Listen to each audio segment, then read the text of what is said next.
বঙ্গবন্ধু আর শেখ হাসিনা কোনো মতে এক কথা নয়। বঙ্গবন্ধু জাতির পিতা, স্বাধীনতার মহানায়ক। বুধবার সকালে ধানমন্ডি ৩২ নম্বরে বঙ্গবন্ধুর বাড়ি দেখতে গিয়ে এসব কথা বলেন বঙ্গবীর কাদের সিদ্দিকী। এ সময় তিনি বলেন, নিশ্চয়ই আওয়ামী লীগ অনেক অন্যায় কাজ করেছে, কিন্তু শেখ মুজিব তো কিছু করেন নাই। তিনি বাঙালি জাতিকে অনেক সম্মানিত করেছেন। আজকে ৩২-এর বাড়ি যেভাবে জ্বলতে পুড়তে ধ্বংস হতে দেখলাম, তার আগে আমার মৃত্যু হলে অনেক ভালো হতো। নিশ্চয়ই আওয়ামী লীগ অন্যায় কাজ করেছে অনেক।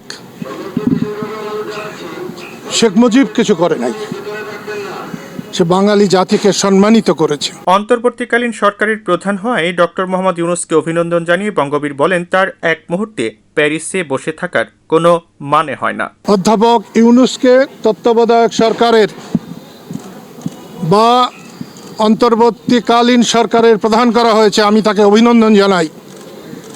এবং তার এখন এক মুহূর্ত প্যারিসে বসে থাকার কোনো মানে হয় না। দেশে শান্তি শৃঙ্খলা আনতে না পারলে তারও পরিণতি এরকম হবে।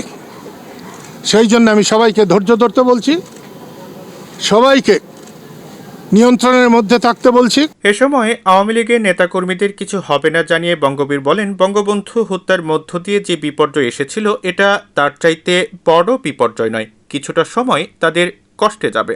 আওয়ামী লীগের নেতাকর্মীদের কিচ্ছু হবে না।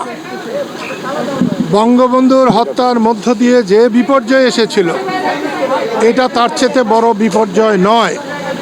হ্যাঁ, কিছুটা সময় তাদের ভয় যাবে, ভীতি যাবে, কষ্ট যাবে।